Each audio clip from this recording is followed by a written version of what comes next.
जय बोलिए देवाधिदेव खजाघाट श्री आदिनाथ भगवान की। वर्तमान शासन नायक वर्धमान महावीर स्वामी भगवान की। परम पूज्य श्रवण कुल तिलक प्रातः स्मरणीय संत श्रोमणी आचार्य भगवान श्री विद्यासागर जी महाराज की। परम पूज्य गुणायतन प्रणेता प्रखर वक्ता भावना योग प्रवर्तक शंका समाधान प्रवर्तक गुरुवर श्री प्रमाण सागर जी महाराज की। परम पूज्य मुनिवर श्री निर्वेग सागर जी संधान सागर जी महाराज की। समस्त मुनि संघ की। शंका समाधान के आज के इस सत्र में आप सभी का हार्दिक अभिनंदन। इससे पूर्व कि हम आज के इस सत्र को प्रारंभ करें, चलते हैं गुरुदेव के चरणों में और होते हैं प्रणिपात इस भाव से कि हमारे जीवन में भी हो सके सम्यक्त्व की सुप्रभात। सभी लोग हाथ जोड़ेंगे, मस्तक झुकाएंगे और मेरे साथ बोलेंगे, हे गुरुदेव नमोस्तु नमोस्तु नमोस्तु। बंधुओं, आज हम सभी लोग अपनी शंकाओं का समाधान प्राप्त करें, उसके लिए चलते हैं परम पूज्य मुनिवर श्री संधान सागर जी महाराज के चरणों में और विनीत भाव से निवेदन करते हैं कि हे महाराज श्री, आपके माध्यम से गुरुमुख से समाधान की गंगाएं प्रवाहित हो, जिसमें आप प्लावित होकर हम सभी अपने जीवन को धन्य कर सकें। नमोस्तु नमोस्तु नमोस्तु।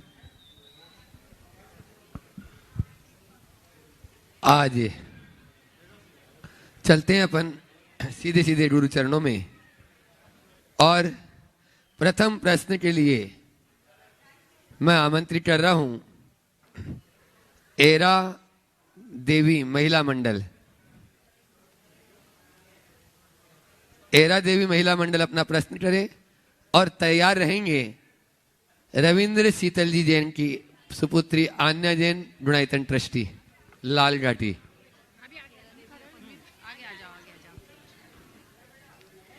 त्रय मुनि राजों के चरणों में नमोस्तु नमोस्तु। महाराज जी, जीवन में ऐसा क्या करें, क्या घटित करें कि कभी प्रभाव का प्रभाव न हो और सदा अभाव का अभाव न रहे। ओ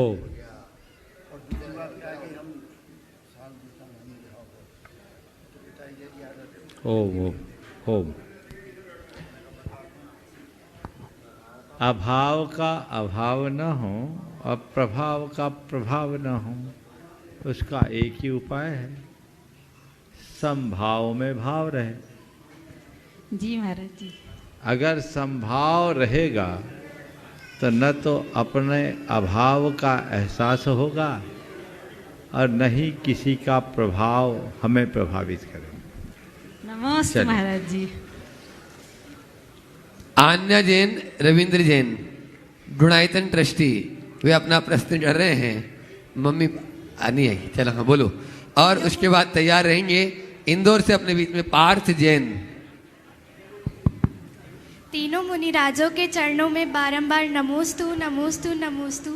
छुल्लक जी के चरणों में इक्षामी इक्षामी इक्षामी। गुरुद्वार, मेरा प्रश्न ये है कि हमने स्वर्ग और नरक तो नहीं देखा, लेकिन पंचम काल में इस युग में पृथ्वी पर जो लोगों की जीवन शैली है, जो कार्य वह लोग कर रहे हैं, क्या इसी को देखकर हम कह सकते हैं कि यही स्वर्ग और नरक है? कृपया मार्गदर्शन दें। ये स्वर्ग और नरक तो नहीं है, लेकिन स्वर्ग और नरक का पूर्ण रूप जरूर कह सकते हैं, क्योंकि इस लोक में जो सुख है उसकी एक सीमा है। इससे आगे का सुख स्वर्ग में, इस लोक में जो दुख है उसकी भी एक सीमा है, इससे आगे का दुख स्वर्ग नरक में। ऐसा अनुमान लगा सकते हैं। पार्थ जैन इंदौर और उसके बाद में तैयार रहेंगे सुप्रिया जैन जैन नगर। मुनिवर के चरणों में त्रिबार नमोस्तु। छुल्लक जी के चरणों में त्रिबार इच्छामि। महाराज श्री, हमें लोगों से हमेशा अच्छाइयाँ कम दिखती हैं, उनकी सिर्फ बुराइयाँ ज़्यादा दिखती हैं, और जिनसे मन मुटाव होता है उनकी अच्छाई भी हमें सिर्फ बुराई की तरह ही दिखती है और सिर्फ बुराइयाँ ही दिखती हैं। ऐसा क्यों? मतलब महाराज जी, ये हम लोगों की स्वभावगत दुर्बलता है, हमारी मनोवृत्ति ऐसी है। गुणों के प्रति अनुराग हमारे मन में कम होता है, दोषों के प्रति झुकाव ज़्यादा हो। ये जन्मजात संस्कार है। इन संस्कारों को जीत कर हम बुराई से अच्छाई की ओर अग्रसर हो सकते। नमस्ते महाराज। अगला प्रश्न कर रहे हैं सभी मुनि संघ के चरणों में बारंबार नमोस्तु सुप्रिया जी, नमोस्तु, और उसके बाद में नमोस्तु। तैयार रहेंगे अपने बीच में सभी अजमेर से को इच्छामि। सुरेंद्र जी डंडवाल यहाँ पर उपस्थित हैं, वे अपना प्रश्न करेंगे। महाराज श्री, मेरी जिज्ञासा यह है, महाराज श्री जैसे आज हम सब लोग आपका दीक्षा दिवस मना रहे हैं, महाराज श्री ऐसे क्या कारण थे वैराग्य के पथ पर आपके बढ़ने के? आपके माता पिता ने बालक नवीन को ऐसे कौन से संस्कार दिए जो मुनि श्री आप वैराग्य के पथ पर निकल पड़े? और महाराज श्री हम अपने धर्म ध्यान में कैसे प्रगति करें कि हमारे अंदर भी वैराग्य के कारण पक्का हो जाए और हम भी मोक्ष मार्ग की ओर चल सकें? देखिए, जहाँ तक दीक्षा दिवस का सवाल, आज तो मेरा दीक्षा दिवस है ही नहीं। हमारा दीक्षा दिवस तो आने वाले महावीर जयंती को होगा, है ना। देखिए, जहाँ तक वैराग्य पथ पर आने का सवाल है, अनेक जन्मों का पुण्य जब फलता है तब कोई वैराग्य के पथ पर निकलता है। जन्म जन्मांतरों के संस्कार और पुण्यों के एक साथ फलने पर ये सारे निमित्त बनते हैं। माता पिता के संस्कार और गुरु की सन्निधि इसमें बड़ा प्रबल निमित्त बनता है। मैं अपने संदर्भ में तो यही कहूँगा कि गुरु के राग ने मुझे वैराग्य के पथ पर आकर्षित किया। गुरुदेव से ऐसा जुड़ाव हो गया कि मैं उनका। नमोस्तु महाराज श्री, नमोस्तु आगे। महाराज। अपने बीच में अजमेर से आज गुणायतन ट्रस्टी सुरेंद्र जी डंडवाल यहाँ पर उपस्थित हैं, वे अपना प्रश्न करें। गुणायतन से संबद्ध है और अनन्य गुरु भट्ट, मैं चाहूँगा यहाँ के अध्यक्ष जी, कार्याध्यक्ष जी, उनका वहीं पर सम्मान कर देंगे प्रश्न के बाद में। हाँ, सुरेंद्र भाई अपना प्रश्न करें गुरु चरणों में, और उसके बाद में तैयार रहेंगे अपने बीच में इंदौर से सुशील जी अजमेरा अपने पूरे परिवार के साथ में। कर लो। हाँ, आप लोग जोरदार तालियों से आगंतुक अतिथि का सम्मान करें। महाराज जी नमोस्तु नमोस्तु नमोस्तु।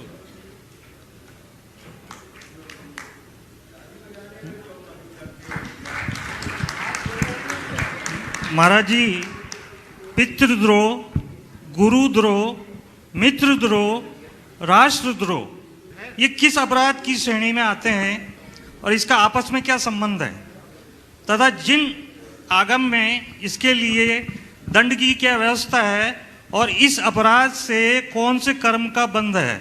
कृपया इसका निवारण करें। ओ देखिए, द्रोह अपने आप में पाप है। आपने जिनकी भी बात की,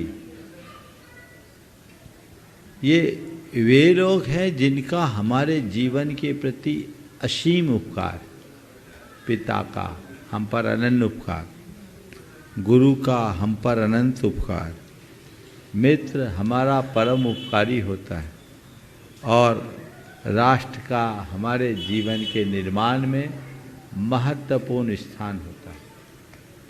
जिनका हमारे जीवन के निर्माण में प्रत्यक्ष अप्रत्यक्ष कोई भी स्थान है, हमें उनका ऋणी होना चाहिए। उनके प्रति द्रोह होना एक प्रकार की कृतज्ञता है, और कृतज्ञता को सबसे नीच कर्म कहा गया है। ऐसा कहा गया है कि और सब पापों का प्रायश्चित फिर भी संभव है। कुरान काव्य में ऐसा लिखा कि और सब पापों का प्रायश्चित तो फिर भी संभव है, पर अभागे कृतघ्नि का कभी उद्धार नहीं होगा। नीतिकार कहते कृतघ्ने नास्ति निष्कृति, कृतघ्नि का कभी उद्धार नहीं होता। इसलिए इनके प्रति द्रोह की तो बात सोचनी भी नहीं चाहिए। ये नीचता की पराकाष्ठा है।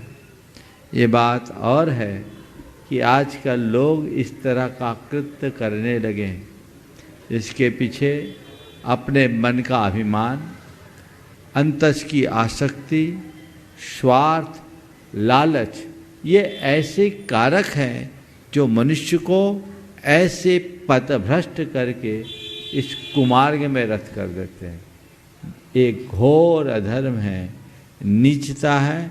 अगर व्यक्ति ऊपर से कितनी भी धार्मिक क्रियाएं करे और इनमें से एक भी द्रोह उसके मन में है तो वो धर्मी कहलाने का भी अधिकारी नहीं है। हमें इसका ध्यान रखना। और आज अपने बीच में जो पथरीली जमीन में भी मीठे मीठे आमों की खेती और अन्य कृषि कार्य में और गो भक्त हैं, ऐसे सुशील जी अजमेरा ऑर्गेनिक पर बहुत जोर देते हैं। एक बार जोरदार ताली बजा दीजिए। शरद जी उनके जो बहनोई हैं वो भी परिवार के साथ में यहाँ पर उपस्थित हैं। आप अपना प्रश्न और अपनी बात अल्प समय में ही करना है। उसके बाद में अनुभव जी जो शिरोमणि संरक्षक अनुभव अंशुल सराफ तैयार रहेंगे पूरे परिवार के साथ में। राजकुमारी सराफ का पूरा परिवार है। त्रिबार नमोस्तु गुरुदेव। गुरुदेव, पिछली कई चर्चाओं में हमने जब जैविक के ऊपर बात की थी, आप जैविक के ऊपर अपने समाज के विश्व के सभी लोगों को संदेश दे रहे हैं कि जो भी अनाज खाएं, जो खाद्यान्न खाएं, फल सब्जियां खाएं, कोशिश करें कि कम से कम कीटनाशक डले, कम से कम रासायनिक पदार्थ डले ताकि आपका स्वास्थ्य अच्छा हो।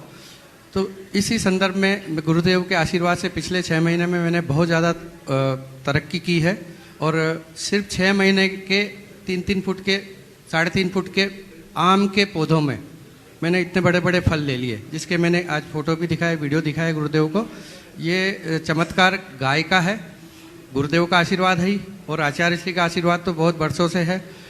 तो मेरा सब आज प्रश्न नहीं है, सिर्फ लोगों की जो शंकाएं हैं। मेरे पास बहुत लोगों के फ़ोन आते हैं गुरुदेव से परिचय के बाद और गुरुदेव ने मेरे बारे में जितना बताया, तो मैं सब लोगों को बोलता हूँ अपनी अपनी घर की छतों पर या जिसके घर के आगे या पीछे कच्ची ज़मीन है वहाँ पर अपनी अपनी सब्जी उगाने का प्रयास करें। और इसके लिए मेरी तरफ से जो भी आपको जो सहायता चाहिए उसके लिए मेरा एक नया नंबर मैं दे रहा हूँ। बोल सकता हूँ गुरुदेव? हाँ, आप बाद में भी देख सकते हो उसको। 7693931000। फिर से एक बार रिपीट कर रहा हूँ, फिर से बोलो। 7693931000। ये फॉरेस्ट खेती के नाम से नंबर आएगा, तो आप इसमें व्हाट्सअप कीजिएगा मुझे। एक बार नंबर फिर से बोलिए। 7693931000।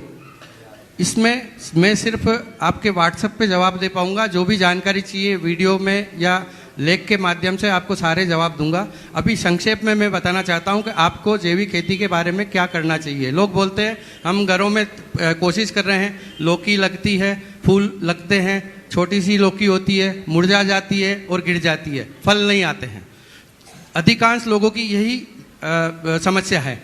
मैं आपको एक ही बात बोलना चाहता हूं, धरती हमारी माँ है। अगर माँ कमज़ोर है तो बच्चा कमज़ोर होगा, बच्चा तंदुरुस्त नहीं होगा। तो हमको सबसे पहले मिट्टी को सजीव करना है। जैविक खेती का मतलब होता है सजीव खेती। तो जिस मिट्टी में जीव होंगे तो वही खेती जैविक खेती कहलाएगी, ऑर्गेनिक फार्मिंग। तो अगर आपकी मिट्टी में जीव नहीं है तो कुछ भी नहीं उगेगा लेकिन फल नहीं आएंगे। तो मिट्टी को सजीव करने का सबसे अच्छा एकदम सरल फॉर्मूला मैं बता रहा हूँ।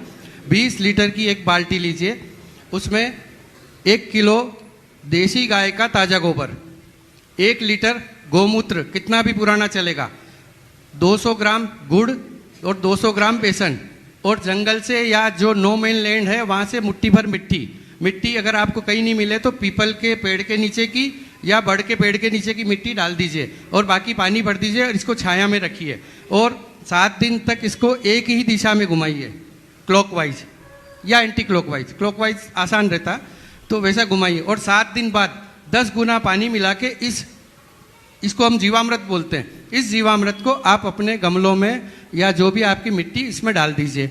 अब इसके पीछे छोटा सा विज्ञान मैं आपको समझाना चाहता हूँ। गाय का गोबर, देसी गाय के 1 मिलीग्राम गोबर में 400 करोड़ सूक्ष्म जीव होते हैं। तो हमारी दुनिया की पृथ्वी पर मनुष्यों की आबादी 800 करोड़ है। हम मनुष्यों की जनसंख्या 2 ग्राम गाय के गोबर के बराबर है। हमने अहंकार तो बहुत पाल रखा है। तो ये जो 400 करोड़ सूक्ष्म जीव है, ये हमारे मित्र बैक्टीरिया, जब ये हमारी मिट्टी में जाते हैं तो मिट्टी में काम करते हैं। They work for us without salary and without strike.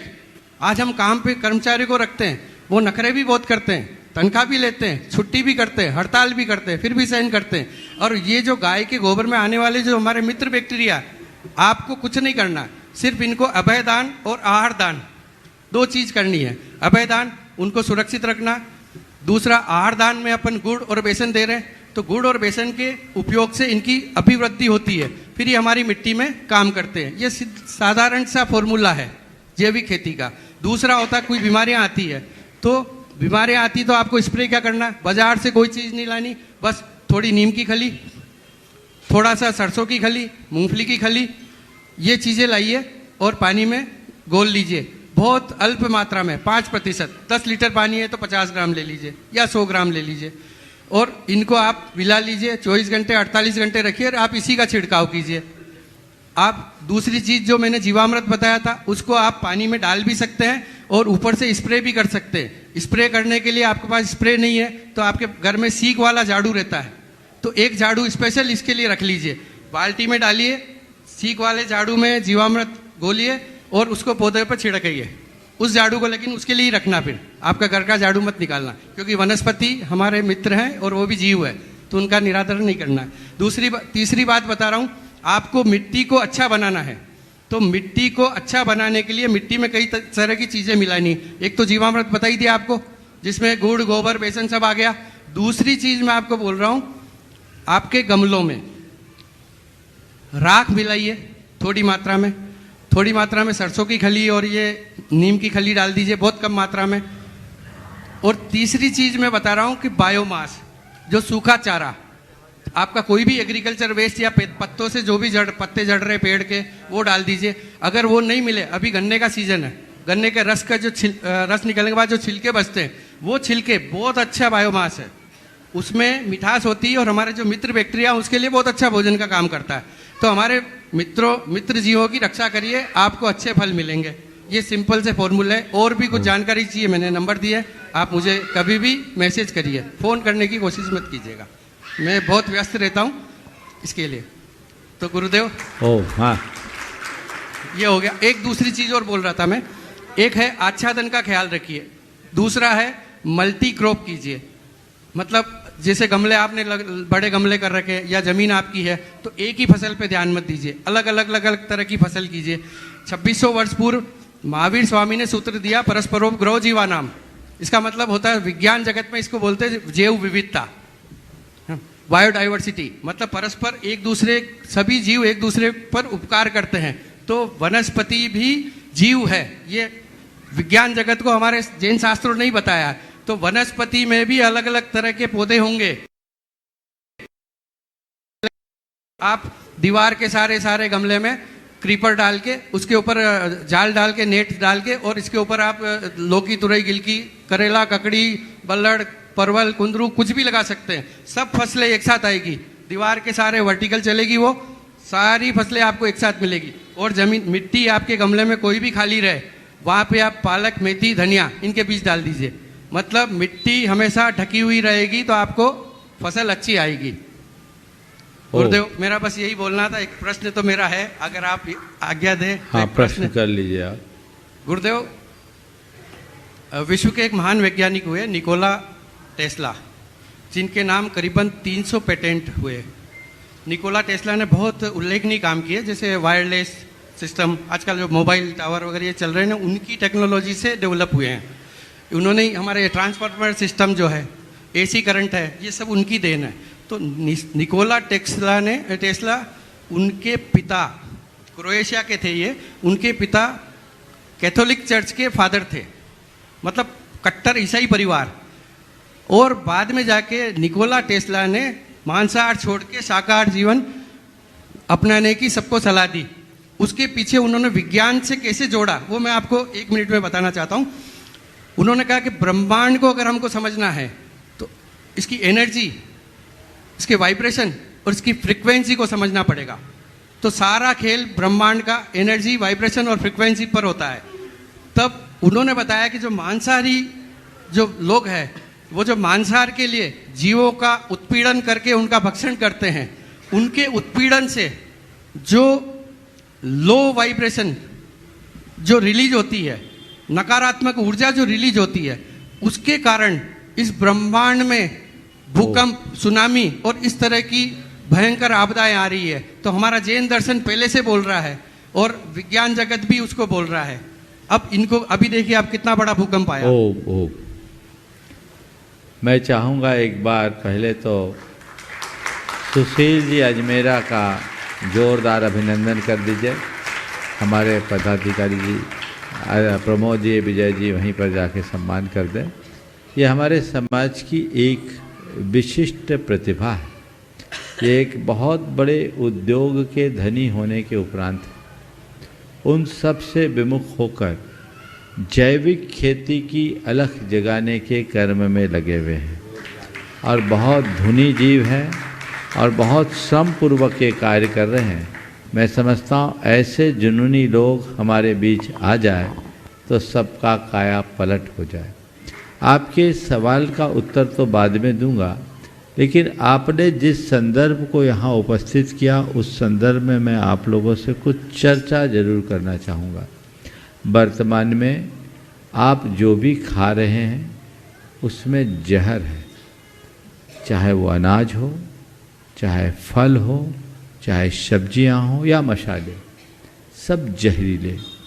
और इसका कुपरिणाम ये है कि आज आए दिन कैंसर जैसी जानलेवा बीमारियों के प्रकरण सुनने में आता है। चाहे कैंसर की समस्या हो, चाहे किडनी की समस्या हो, चाहे डायबिटिक अथवा कार्डियक पेशेंट हो, ये सारी बीमारियों में एक बड़ी वजह आज का खान पान है। बदली हुई जीवन शैली तो है ही, लेकिन जहरीले खाद्य पदार्थ से हमारा शरीर विषाक्त हो रहा है। इसके प्रति बहुत सजगता रखनी चाहिए और सभी को इसमें सावधान रहने की ज़रूरत है। यदि इसके प्रति आप सजग और सावधान नहीं रहेंगे तो हम बहुत कुछ नुकसान कर सकते हैं। सब्जियों के विषय में तो आप देख लीजिए, प्रायः जितने भी शहरों के गंदे नाले होते हैं उनके किनारे खेती होती सब्जियों की और उसकी बड़ी आपूर्ति होती। साथ ही पेस्टिसाइड और इंसेक्टिसाइड की जिस अनुपात में इनका अंधाधुंध प्रयोग हो रहा है ये बहुत खतरनाक है, ये गुड साइन नहीं है। पेस्टिसाइड का अंधाधुंध प्रयोग का दुष्परिणाम ये निकल रहा है कि माँ के दूध में भी डीटीटी का परसेंटेज आने लगा। तो कुल मिलाकर आप प्रकारांतर से जहर खा रहे हैं। अनाज तो फिर भी धुल जाता है, लेकिन सब्जियां और फल बिल्कुल बहुत ज़्यादा, उसमें पेस्टिसाइड की जगह इंसेक्टिसाइड का इस्तेमाल ज़्यादा होता है, तो वो और घातक है। इसलिए इनके प्रति पूरी समाज में एक चेतना जागृत होनी चाहिए।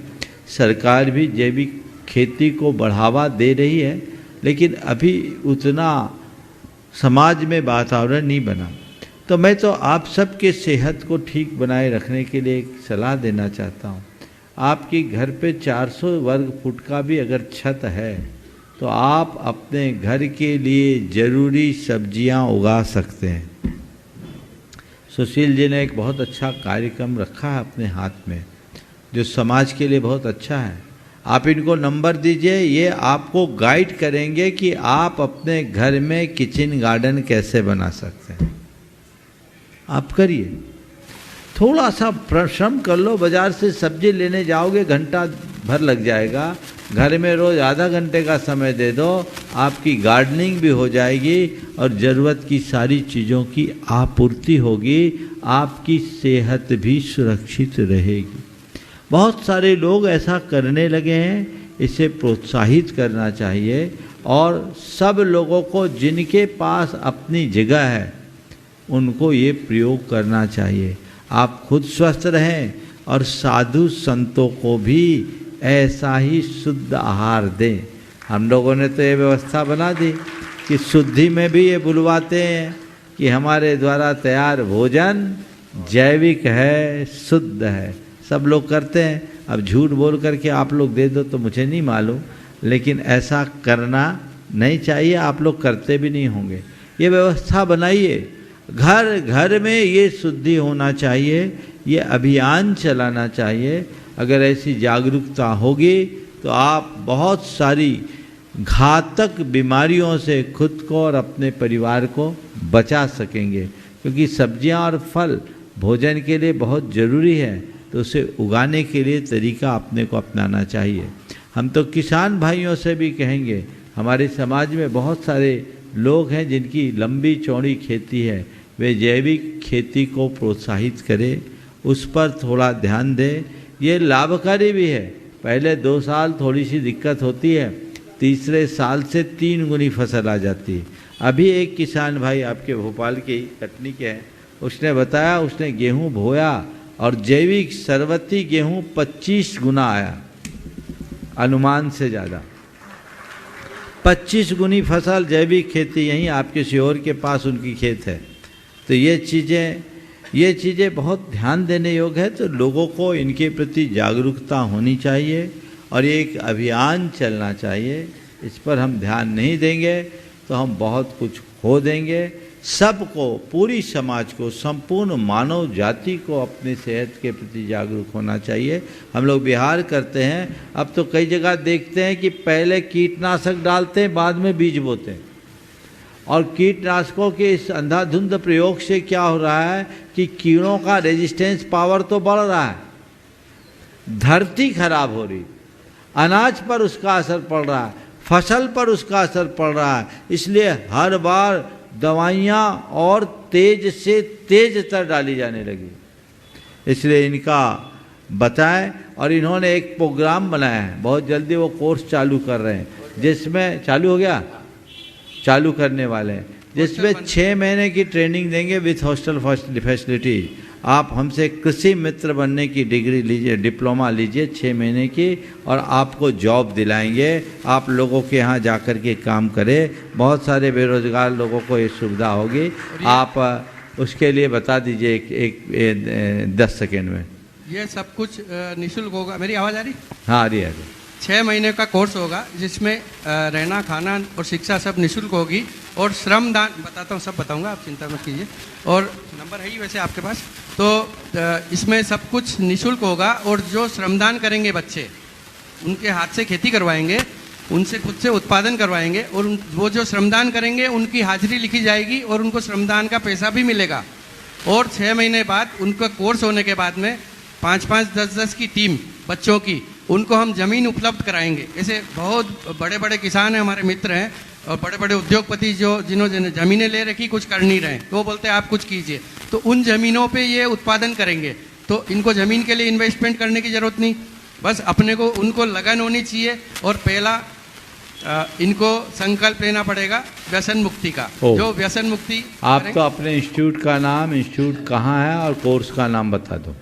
हम ये खरगोन ज़िले में महेश्वर तहसील है, इंदौर से 80 किलोमीटर दक्षिण में है, नर्मदा जी के पास में है। और वहाँ हमारा 25 बीघा की एक पहाड़ी है, उस पर हम शुरू कर रहे हैं। और इसका कोर्स का नाम, इंस्टीट्यूट का नाम हम रख रहे हैं आचार्य विद्यासागर कृषि शोध संस्थान। और इस पाठ्यक्रम का नाम हमने रखा है प्रामाणिक विद्या। बहुत जोरदार ताली बजा दीजिए सुरेश जी के लिए, जो कई बेरोजगार और बहुत ही अच्छा कांटों में फूल खिला रहे हैं। और अब मैं आवाज दे रहा हूँ शिरोमणि संरक्षक अनुभव सर, आपका परिवार है, पूरे परिवार के साथ आपका एक प्रश्न सवाल का उत्तर रह गया। देखिए, ये सब चीज़ें हैं हमारे द्वारा जिस तरह की भाव तरंग छोड़ी जाती है, उसका प्रभाव पड़ता है। एक सिद्धांत विकसित हुआ विशोलॉजी, जिसमें नोबेल प्राइज भी मिला।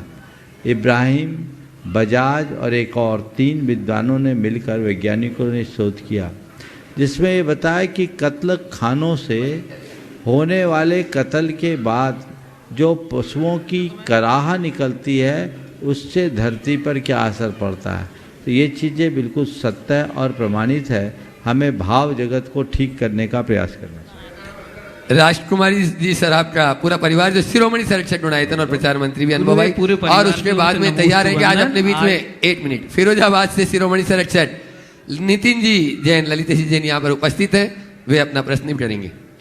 मंच पे आसीन त्रय मुनि राजों को नमोस्तु नमोस्तु नमोस्तु, छुल्लक जी महाराज को इच्छामि इच्छामि इच्छामि। हे मुनिवर, मेरा क्वेश्चन है, कि ऐसे कौन से कर्मों की परिणति होती है जिसके फलस्वरूप स्त्री पर्याय जन्म लेता है, और इस पर्याय से किस तरह मुक्ति मिल सकती है? मेरे शंका का समाधान कीजिए महाराज। देखिए, स्त्री पर्याय को इतनी निकृष्ट पर्याय क्यों मान रही? अरे स्त्री ना हो तो पुरुष को जन्म कौन देगा? बोलो। सभी स्त्रियां स्त्री पर्याय से मुक्त हो जाएगी तो इस धरती में बचेगा क्या? इसलिए मैं आपसे कहना चाहता हूँ, स्त्री पर्याय को कभी खराब मत मानो।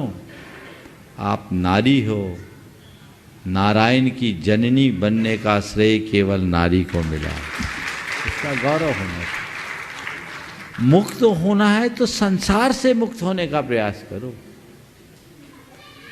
ये मत सोचो कि आज जो स्त्री है वो अनादि से स्त्री है और अनंत काल तक स्त्री रहेगी, और ये भ्रम भी मत रखो कि जो आज पुरुष है वो अनादि से पुरुष है और अनंत काल तक पुरुष बने रहेंगे। ये जितने पुरुष हैं अनंतों बार स्त्री बन चुके, नपुंसक बन चुके, और आज जो स्त्री के रूप में दिख रही हैं अनंतों बार पुरुष और नपुंसक भी बन चुके। ये तो संसार का खेल है। जब तक अज्ञान है तब तक संसार है।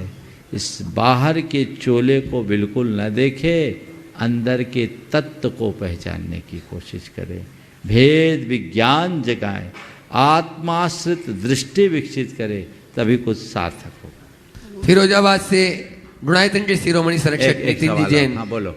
महाराज जी, कल हमारे यहाँ 2 मुनिराज के आहार हुए थे, तो क्या वो पूर्व जन्म में चारण रिद्धिधारी मुनिराज थे क्या? हमें तो ऐसा लगा थे चाहे नहीं थे, तुम यही मानो कि चारण रिद्धि थे। अपने बीच में फिरोजाबाद से नितिन जी जैन जो शिरोमणि संरक्षक है, अपने पूरे साथियों के साथ में, और मैं चाहूंगा यहाँ के अध्यक्ष और कार्याध्यक्ष जी चौधरी परिवार वहीं जाकर उनका सम्मान कर दें। और उसके बाद में रवि जी मड़वैया शिरोमणि संरक्षक तैयार रहेंगे, जो आज विशेष दिन भी उनके जीवन का है। मेरे जीवन के मार्गदर्शक मेरे गुरुदेव को मेरे तथा मेरे परिवार तथा फिरोजाबाद दिगंबर जैन समाज की ओर से त्रिवार नमोस्तु नमोस्तु नमोस्तु।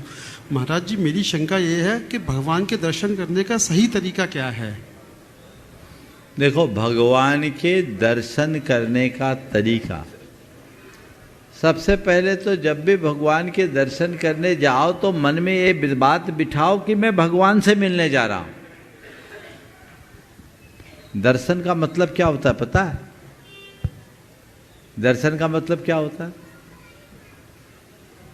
हाँ, भगवान के प्रति अंदर से कृतज्ञता। दर्शन का मतलब होता है भगवान से भेंट करना, मुलाकात करना, उनसे मिलना।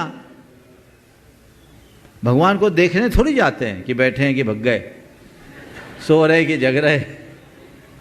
दर्शन का वास्तविक अर्थ है भेंट, मिलन। तो हम भगवान के दर्शन करने जा रहे हैं, यानी भगवान से मिलने जा रहे हैं। अब मिलने जा रहे हैं तो अपनी मानसिकता, भावदशा बदलनी चाहिए। आप किसी अधिकारी से मिलने जाते हो तो क्या करते हो? धड़ल्ले से उसके चेम्बर में घुस जाते हो क्या? नहीं। क्या करते हो? मन बना करके जाते हो, फिर सीधे से चपरासी से पूछते हो साहब का मूड कैसा है, ठीक है ना?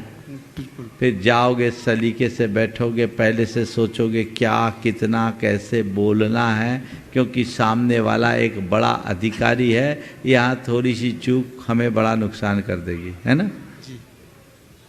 तो मेरा कहना है, जब एक अदने से अधिकारी से मिलने के लिए आप अपनी भावदशा में इतना बदलाव ले आते, तो जो 3 लोक के अधिपति हैं उनसे मिलने के लिए ऐसे हाथ हिलाते जाओगे तो क्या पाओगे? हाथ हिलाते आ जाओगे। अहो भाव से भर के जाओ, अपने आप को अभिभूत महसूस करो। आहा, कितना सौभाग्यशाली क्षण है कि मैं भगवान के सन्निधि में आ रहा हूँ, उनकी शरण में आ रहा हूँ। और आप लोग बोलते हो ना, धन घड़ी यूं, धन दिवस यूं ही, धन जन्म मेरो भयो, अब भाग मेरो उदय आयो, दरस प्रभु जी को रख लियो। गदगद भाव ऐसा मन में आना चाहिए। मयूर हरस ऐसो भयो मनुरंक चिंता मनि लयो। ये जो पंक्तियां हैं, इनके भाव अगर अंदर से प्रकट होने लगे तो जीवन में अलग आनंदानुभूति होगी। तो हम जब भी दर्शन करें इसी तरीके से करें। मैं चाहूँगा एक बार नितिन भाई का जोरदार अभिनंदन करें। छोटी उम्र में इसने बहुत बड़ी पहचान बनाई है और ये उद्योग जगत में जहाँ हैं सो हैं ही, लेकिन धार्मिक क्षेत्र में भी बहुत ऊंचा स्थान बनाया। आज कांच इंडस्ट्री के किंग है फिरोजाबाद में, और उसके बाद भी देव गुरु और धर्म के प्रति समर्पित। इनका जोरदार अभिनंदन वहीं पर कर दीजिए। और गुणायतन के शिरोमणि संरक्षक रवि जी मड़ भैया, वे अपना प्रश्न रहे जो गुरुवर के सपनों को साकार करने में भी अपना बहुत बड़ा सहयोग दे रहे हैं। आज उनके जीवन का एक विशेष दिन है। आप लोग जोरदार तालियों से रवि भाई का भी स्वागत अभिनंदन करते हैं। हाँ बोलो रवि। नमोस्तु। और उसके बाद में तैयार रहेंगे अपने बीच में रविंद्र जी पत्रकार। नमोस्तु गुरुवर। नमोस्तु गुरुवर। नमोस्तु गुरुवर। मेरे और मेरे परिवार के आपके चरणों में बारंबार नमन। महाराज जी 57 वर्ष तो मैंने अपने लिए जी लिए, लेकिन अब मैं चाहता हूं कि है ना अब दूसरों के लिए कुछ करूं, तो ऐसा आप आशीर्वाद दें ताकि है ना आप दूसरों के लिए मैं जीऊं। पलटो, 57 वर्ष पर में लगाए, अब अपने लिए जियो। बस ये सोच बदल लो, अपने आप सब काम हो जाएगा। महाराज जी ये चाहता हूं, सुनो तो, अपनी सही समीक्षा करो कि ये 57 वर्ष मैंने बिताए, ये केवल पर के लिए बिताए। अब मुझे जो बचा जीवन है वो अपनी आत्मा के लिए बताना है। आत्महित की वृत्ति जब तक मनुष्य के हृदय में प्रकट नहीं होती, तब तक उसकी जीवन की दिशा नहीं बदलती। समझ गए? तो अब मैं अपनी आत्मा के हित के लिए जीऊँगा, और जो आत्मा के हित के लिए जीता है वही पर हित का संपादन कर पाता है। इसलिए अब मैं दूसरों के लिए नहीं, अब मैं दूसरों के लिए तो जी रहा था जी, अब अपने लिए जी। नमोस्तु गुरु। बहुत बहुत अपने बीच में रविंद्र जी पत्रकार यहाँ पर उपस्थित हैं, भोपाल की शान है। वे अपना प्रश्न करेंगे और उसके बाद में तैयार रहेंगे जो आज गुणायतन से संबद्ध हुए चंचला लक्ष्मी का उपयोग किया। पहले वर्धमान, हाँ उसके पहले घोषणा वो करें अन्नू भैया, उसके पहले वर्धमान नगर से अपने बीच में भक्तगण जो यहाँ पर उपस्थित है वे तैयार रहेंगे। नमोस्तु महाराज जी। महाराज जी बहुत ही गंभीर मैं इस मंच का आज उपयोग कर रहा हूँ समाज के हित में। महाराज जी एक घटना पिछले दिनों हुई है, थोड़ा सवाल यदि लंबा हो जाए तो क्षमा करना। गुना की घटना है, हमारी समाज की घटना है महाराज जी। एक अनुपम और अलका दोनों धार्मिक हैं, दोनों ने महाराज जी की पीछी ली थी। महाराज जी अभी 14 फरवरी को उनके घर में जो 15 साल का बच्चा था उसकी मौत हो गई थी। माँ को विश्वास नहीं हो रहा था कि ये सुसाइड कर सकता है। उसने पुलिस से बार बार कहा पति पत्नी ने कि हमारे बच्चे ने सुसाइड नहीं किया, इसकी हत्या हुई है।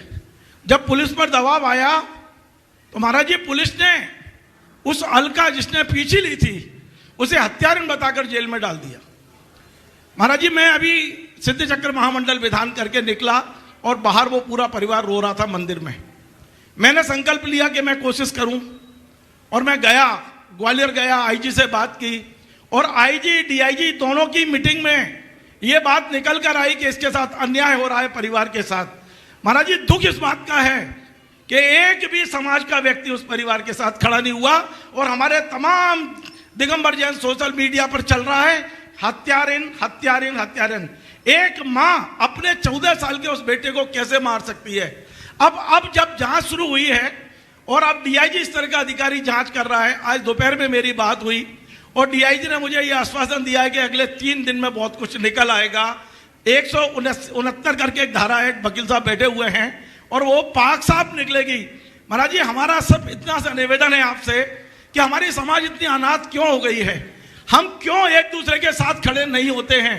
दुख में खड़ा होना हमने बंद क्यों कर दिया है? आज पूरे देश में कभी किसी परिवार पर भी संकट आ रहा है महाराज जी, हम लोग तालियां तो बजाते हैं पर एक दूसरे के कंधे से कंधा मिला के क्यों नहीं आ पाते? एक महिला जो पीछे ले सकती है, क्या कोई भरोसा कर सकता है कि अपने 15 साल के बच्चे का गला घोट के मार सकती है? ये सब चीजें हैं महाराज जी, बड़ा कष्ट होता है ये सब सुन के। जी नमस्ते महाराज जी, मैं समाधान चाहता हूँ आपसे। आपने जो बात यहाँ रखी है बहुत दुखद है। जी महाराज जी। और मुझे लगता है कि समाज अनाथ नहीं, समाज संवेदनहीन होते जा रहे। इस तरह की घटनाएं और घटनाओं के प्रति इस तरह की प्रतिक्रियाएं समाज के संवेदनहीनता को प्रकट करती है। मुझे तो इसके विषय में कोई खास जानकारी नहीं थी। 2 दिन पहले आपसे ही मुझे मालूम पड़ा कि इस तरह की कोई घटना हुई। संयोग से गुना की ही एक अधिकारी आज मेरे पास आए। मैंने उनसे जब चर्चा की तो उन्होंने भी लगभग वही बात की जो आज आप कर रहे हैं। तो ये बात बहुत ही गंभीर और सोचनीय है। सबसे पहले तो मैं ये कहूँगा, जैसा आपने बताया कि समाज के सभी सोशल मीडिया में माँ को हत्यारिन करार दिया गया। पहले तो मैं पूरी समाज को ये कहना चाहूँगा, तथ्यों को ठीक तरीके से जाने समझे बिना कोई भी खबर प्रसारित करना बंद करें। जो भी ऐसी खबरें हैं इसे बंद करना चाहिए। मैं इस पूरे प्रकरण से अनभिज्ञ हूँ, लेकिन जैसा आप लोग बता रहे हैं उसके आधार पर मैं ये कह सकता हूँ कि एक तो बेटे को खोया और उसके ऊपर उसके साथ साथ उसे ही हत्यारिन करार कर दिया गया। उस माँ पर, उस पिता पर, उस परिवार पर क्या बीतती होगी, ये सोचने की बात है। और वह भी तब जब सामने वाले ने किसी साधु की पिच्छी ली, जैसा आप बता रहे। आचार्य श्री के हाथ से लिए। तो ये बहुत गंभीर और संवेदनशील मुद्दा है। समाज को ऐसे मुद्दों को गंभीरता से लेना चाहिए। वैयक्तिक मुद्दे में समाज उलझती नहीं है, लेकिन यदि ऐसी कोई बात है तो भी हमें उसकी सच्चाई का पता लगाने का प्रयास करना चाहिए और उसी अनुरूप व्यवहार करना चाहिए। कई बार ऐसी चीज़ें होती है तो चीज़ों की संदिग्धता देखकर हमें उसका प्रचार तो करना, विचार करना चाहिए और उसी अनुरूप उसका प्रचार करना चाहिए। कई बार पुलिस या प्रशासन के दिशा ही उल्टी हो जाती है, वो किस कारण किसी वजह से भी हो सकती है। तो ये सब चीज़ें बहुत गंभीर है, सोचनी है। समाज को ऐसे मामलों पर बहुत ध्यान देना चाहिए और जितने भी समाज के सोशल मीडिया के संचालक हैं उनसे मेरा कहना है कि इस तरह के खबरों को गलत तरीके से प्रस्तुत करने का पाप कभी ना करें, उनसे बचे। ये घोर अमानवीय कृत्य है, इनसे बचना चाहिए। आगे की घोषणाएं अन्नुभव करें उससे पूर्व आज अपने बीच में वर्धमान नगर से यहाँ पर गुणायतन ट्रस्टी सुभाष जी काला, हाँ संदीप जी गोदा, सभी पूरे एक साथ खड़े हो जाएं। वर्धमान नगर वाले आ जाएं और वे गुरु चरणों में अपना निवेदन भी कर रहे हैं और प्रश्न के साथ में निवेदन। प्रश्न नहीं, 10 सेकेंड में निवेदन। निवेदन थोड़ा जल्दी कर लें, समय कम है और उसके बाद में अन्नु भाई तैयार है। बोलो जल्दी। अरविंद तुम भी शामिल हो जाओ। परम पूज्य गुरुवर प्रमाण जी सागर के चरणों में त्रिबार नमस्तु नमस्तु नमस्तु तथा अन्य मुनि संख्या की भी चरणों में नमस्तु नमस्तु। समस्त सुलभ जी के चरणों में इच्छामि इच्छामि इच्छामि। आज वर्धमान नगर के प्रतिनिधिगण तथा वर्धमान नगर के बहुत से सर्वगण भी यहाँ उपस्थित हैं। महाराज श्री से सविनय हाथ जोड़कर निवेदन करते हैं कि वर्धमान नगर की धरती पर एक बार आपके चरण वहाँ पड़ें। ओम ओम, चलो हो गया। आप वहाँ पधारें। ओम ओम, हम पधार रहे हैं। कल आप अपनी तैयारी कीजिए। चलिए पूरी तैयारी जोर शोर से। ओम हो गया, समय मत लीजिए, तैयार है। चलो मैं बोल देता हूँ के प्रचार मंत्री। हाँ, और मैं बोल देता हूँ। वर्धमान नगर के लोग बहुत लगे, हालांकि जैन नगर का पेट भरा नहीं है और मैं चाहता हूँ कि पेट भरे भी नहीं। और पेट भरने तो हम लोग आए ही नहीं हैं, हम भूख जगाने आए हैं और हमें अब दिखेगा कि कितनी भूख जगी है। और इतना पता है कि बच्चा ज़्यादा भूख में रोता है और जब ज़्यादा रोता है तो माँ दूध जरूर पिलाती है। अब जब बच्चा रोएगा तभी माँ दूध पिलाएगी। आप लोग देखिए, कल प्रातः काल का प्रवचन वर्धमान नगर में होगा। चलिए बोलिए।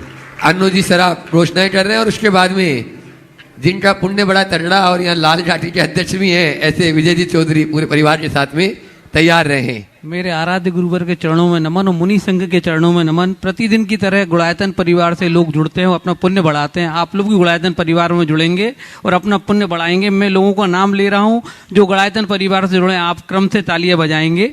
निर्माण निधि के रूप में श्री जनेन्द्र कुमार नाजा ललितपुर, श्री अंकित जैन, श्रीमती आराधना जैन अरहम जैन दिल्ली, श्री राजेंद्र जैन सम्यक जैन पृथ्वीपुर। आज हमारे साथ सूत्रधार के रूप में जो परिवार जुड़े हैं, श्री मुकेश, डॉक्टर निर्मला सांगी, अभिषेक, सपना सांगी, युविका कासपी सांगी, पदमचंद सांगी जयपुर। स्वर्गीय पुष्पा जैन की स्मृति में श्री चंद्रेश कुमार जी जैन गुना। आज ट्रस्टी के रूप में जो परिवार हमसे जुड़ा है वो श्री रतन लाल जी जैन, अनिल कुमार जी जैन, राजेश शर्मिला, आदित्य सरावगी कोलकाता। आप लोग तालियां बजाएं। और आज एक परिवार जो यहाँ पर स्वयं उपस्थित है, श्री पवन कुमार जैन जी बेलई वाले, मोनिका षष्ठी, शालू जैन अशोकनगर। अगर वो यहाँ पर मेरी आवाज़ सुन रहे, जल्दी से नज़दीक आ जाए। और उनके सम्मान के लिए मैं चाहूंगा अशोक सिंह जी हमारे ट्रस्टी और पंकज विनायका जी हमारे ट्रस्टी उनका सम्मान करेंगे। शीघ्रता करें अगर वो मेरी आवाज़ सुन रहे हैं। श्री पवन कुमार जी बेलई वाले, मोनिका षष्ठी, शालू जैन अशोकनगर। इसी क्रम में आज आप सदन में खूब तालियां बजाइएगा, बहुत सारी जोरदार तालियां बजाइएगा। एक ऐसा परिवार जो सब चाहते हैं, गुड़ायतन परिवार, हम भी चाहते हैं गुड़ायतन परिवार से जुड़े।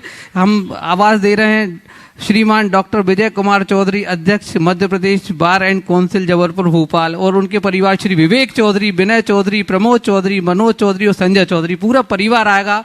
आप सम्मान से इस परिवार को बुला रहे हैं, आप तालियां बजाएं। और साथ में मैं इनके स्वागत के लिए, इनके अभिनंदन के लिए, इनके वंदन के लिए बुलाऊंगा अरविंद जी सुपाड़ी और हमारे साथ जो ट्रस्टी हैं, साथ में पंकज जी इंजीनियर, और साथ में बुलाऊंगा अशोक जी सिंघई। ये इनका सम्मान करेंगे। आप लोग तालियों का क्रम जारी रखें। इस पूरे श्रोमणी संरक्षक हमारे रवि मड़विया जी भी आएंगे इसमें, और इस सम्मान के क्रम को हम रेगुलर रखेंगे। आप लोग तालियां बजाएं, सम्मान का क्रम चल रहा है। साथ में हमारे साथ ट्रस्टी संदीप गोदा जी भी बैठे हुए, वो भी आएंगे। और साथ में सुभाष काला जी भी इस सम्मान के क्रम में जोड़ेंगे। आप लोग तालियां बजाएं। पूरे चौधरी परिवार का सम्मान चल रहा है और ये आज हमारे साथ संस्थापक सदस्य के रूप में पूरा परिवार जुड़ा है। आप लोग निरंतर तालियां बजाते रहिए। ये परिवार आज गुड़ायतन से ट्रस्टी के रूप में जुड़ा है और शीघ्र ही हम लोगों को बहुत सारे आशा और साथ के विश्वास की चीज़ों में हमसे गुड़ायतन से जुड़ा रहेगा, ऐसी हमारी भावना है। आप लोग तालियां बजाएं।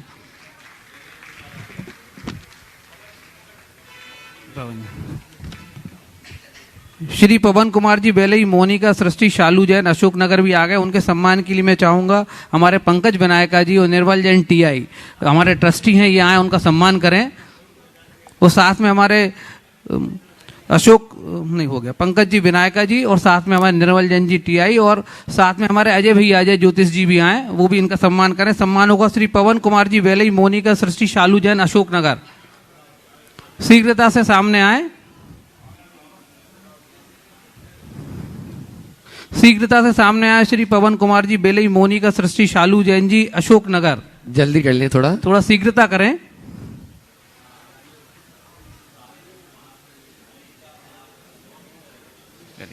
मैं आपको ये बताना चाहूंगा, मोनिका वहां पर सब इंस्पेक्टर हैं अशोकनगर में और अपनी पूरी प्रतिभा के साथ वहां पे अपनी सेवाएं दे रहे हैं। आप उनके सम्मान में एक बार तालियां बजाएंगे। श्री पवन कुमार जी बेलई वाले, मोनिका सृष्टि, शालू जैन अशोकनगर। आज जो गुड़ायतन से संबंध हुए चौधरी परिवार से विजय जी चौधरी, एडवोकेट विजय चौधरी अपना प्रश्न कर रहे हैं गुरु चरणों में, और उसके बाद में, और उससे पहले अपने बीच में ऐसा ही गुना से मोनिका जी यहाँ पर उपस्थित हैं, वे अपना प्रश्न गुरु चरणों में करें। महाराज श्री, प्रश्न मुझे पूछना है ना। महाराज श्री, आज मैं निःशब्द हूं, आपने मेरी धड़कन बढ़ा दी, आप जा क्यों रहे हो? और ये हमारा दोस्त ले जा रहा है, बड़ी तकलीफ है मुझे अपने मन में कि दोस्त दोस्त ना रहा, प्यार प्यार ना रहा। अरे ये यहीं सुन लेते, आपको कम से कम तो आनंद रहता। नंदीश्वर आपके जाने से बड़ा दुखी हो जाएगा कल से। अब आपका वचन हो गया तो हम मजबूर हैं, लेकिन वर्धमान नगर से फिर जैन नगर पास पड़। ये बात सही है। चलो बहुत बढ़िया। मैं निःशब्द हूँ, मैं बोल नहीं पाऊंगा। बहुत सुंदर। चलिए बहाना बना के ऐसा ही मोनिका जी, और उसके बाद में सुनील जी पब्लिशर्स तैयार रहे। नमोस्तु महाराज जी। महाराज जी हमें ऐसा आशीर्वाद दीजिए कि हम आचार्य श्री के संकल्पों को पूरा करने में सहयोग करें। बहुत बहुत आशीर्वाद। पहले तो मैं कहूँगा इस मोनिका बहन का जोरदार अभिनंदन करें। ये पुलिस के एक अधिकारी होने के साथ एक अच्छी श्राविका के रूप में अपना जीवन यापन कर रही है और आगे ऐसे ही बढ़ते रहे। बहुत बहुत आशीर्वाद। हाँ, अल्प समय में अपना वाद कला के माध्यम से आप लोगों को अभिभूत करने वाले हैं वे सुनील जी पब्लिशर। भगवान का दिया कभी अल्प नहीं होता, भगवान का दिया कभी अल्प नहीं होता, बीच में छूट जाए वो संकल्प नहीं होता, हार को लक्ष्य से दूर रख, जीत का कोई विकल्प नहीं होता। मैं सभी लोगों से निवेदन करूंगा कि दोनों हाथों को श्रीफल का आकार बनाएं और महाराज श्री के चरणों में चलते हैं कि अभी हमारी प्यास अधूरी है और जैन नगर में चतुर्मास जरूरी है। हे स्वामी नमोस्तु। अब मेरा महाराज जी छोटा सा प्रश्न है, ये जीव और इसमें एक अजीब चीज, ये जीव इसमें एक अजीब चीज, वो अजीब है वो जीव या तो कल्याण करती है या कल्याण करा देती है। बस महाराज जी छोटी सी ये बात। जीव है, इसमें है अजीब चीज, वह है जीव या तो कल्याण करती है या कल्याण करा देती है। बस यही तो खेल है, समझना है हमें। हमने सुना है जिब्बा में अमृत बसे विश्वित तिसके पास, एक बोले तो लाख लेखते लाख विनाश। तो ये तो कहानी है। काश हम इस जिब्बा के रहस्य को समझते और जीवन की दिशा बदल पाते। समय कम है, पूरा विस्तार कभी प्रवचन में।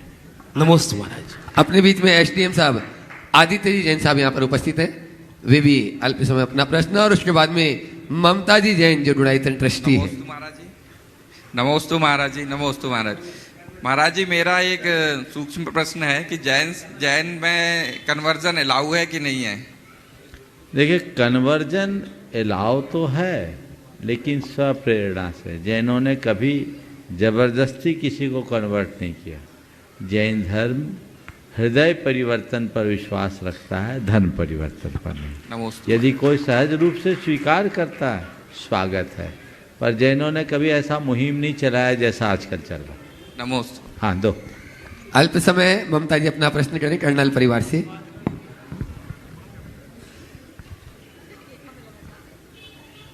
गुरुदेव के चरणों में नमोस्तु नमोस्तु नमोस्तु। गुरुदेव मेरी जिज्ञासा ये है कि जो गुणायतन बन रहा है इसके पीछे हमारा उद्देश्य क्या है और इससे हमारी समाज को क्या लाभ होने वाला है गुरुदेव?